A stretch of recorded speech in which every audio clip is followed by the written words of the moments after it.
Ian, Chair and Office Boards, thank you so much. Thank you to you. Thank you to all of our Maltese hosts for a very productive ministerial and for being such a strong, successful chair in office.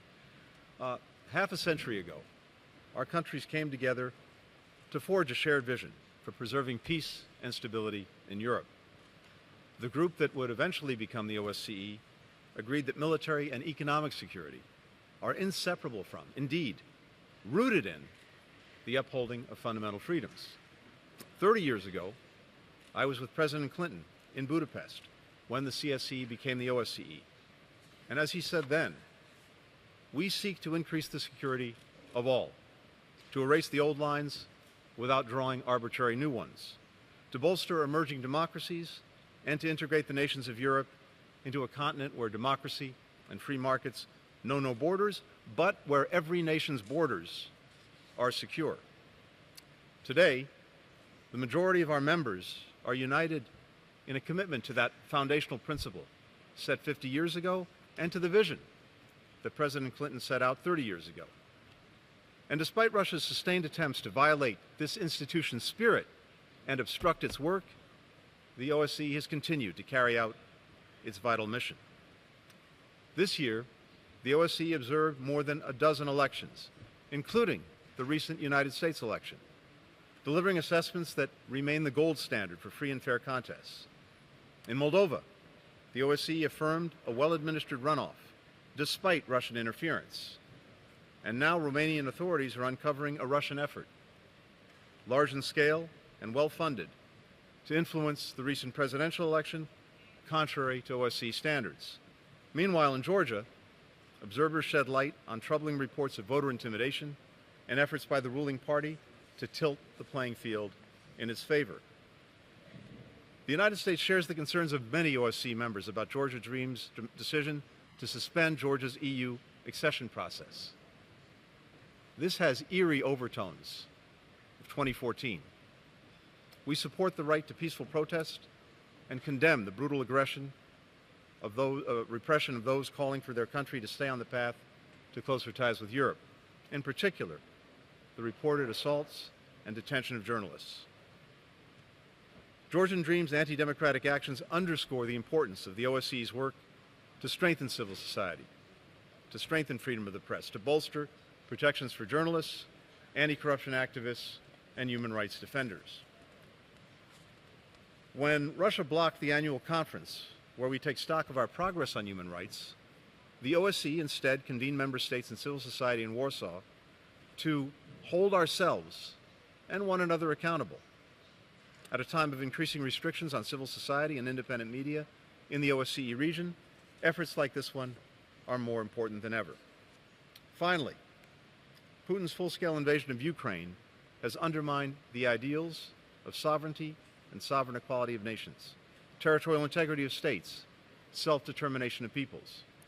In response, the OSCE has used the Moscow mechanism to call out Russia's violations of international law, including the forced relocation of children. After Russia forced the Special Monitoring Mission to stop reporting from Ukraine's front lines, we stood up the support program for Ukraine, which is helping local law enforcement identify abducted children, as well as providing anti-corruption training and whistleblower protection. The OSCE is also helping locate and return Ukrainian artifacts that Russia has stolen. Now, one of our colleagues talked about escalation. He's exactly right. Let's talk about escalation. Let's talk about the introduction of North Korean forces into Europe. Let's talk about the use of intermediate-range ballistic missiles to attack Ukraine. Let's talk about lowering the threshold for the use of nuclear weapons by Russia. Let's talk about the ongoing assault on Ukraine's energy infrastructure, including its nuclear transmission grid, which poses a grave threat to every single country in this room. That is escalation. Now, I regret that our colleague, Mr. Lavrov, has left the room, not giving the courtesy to listen to us as we listen to him. And of course, our Russian colleague is very adept at drowning listeners in a tsunami of misinformation. So I won't parse everything that he said, but I will just note two things. First, he speaks of the indivisibility of security. That's right, but it cannot be and must not be a one-way street. Good for Russia but not Ukraine. But let's not fool ourselves, and let's not allow him or anyone else to fool us. This is not about, and has never been about, Russia's security. This is about Mr. Putin's imperial project to erase Ukraine from the map. And don't believe me, don't take me at my word, listen to Mr. Putin's own words. Way back in 2008, at the NATO summit, Putin claimed, and I quote, "Ukraine is not even a state." What is Ukraine? A part of its territory in Eastern Europe, but a significant part, was a gift from us. In 2014, marking the illegal annexation of Crimea, Putin declared that Russians and Ukrainians are, and I quote, "one people."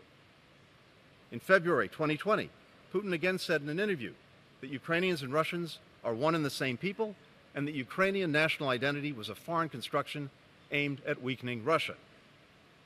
In July 2021, in an article, a quasi-academic piece attempting to provide historical justification for the invasion, Putin rejected the idea of a distinct Ukrainian people and nation, and I won't bother to quote from it, but I could at length.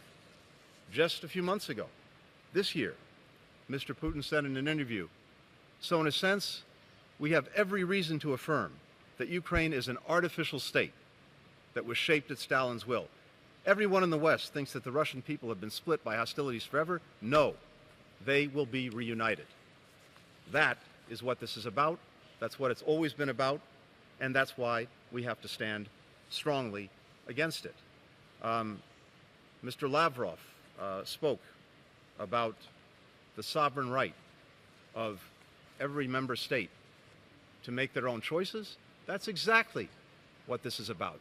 The sovereign right of Ukraine and the Ukrainian people to make their own choices about the future, not to have those choices made in and by Moscow. In this challenging environment, sustaining the OSCE's work requires equipping the organization with strong leaders who will vigorously defend and advance the Helsinki principles. So, I'm pleased we've made progress on vacant leadership positions.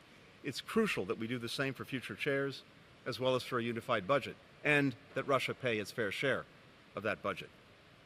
The United States welcomes Cyprus' willingness to serve as CIO in 2027. I hope we can agree on that and on a strong candidate for 2026. This organization upholds the highest standards of democracy, human rights, the rule of law, and it's able to do so, above all, because of the people who serve the institution. On behalf of all participating states and the combined 1 billion people that we represent, I want to thank the OSCE's public servants for their commitment to this organization's enduring work. Thank you very much.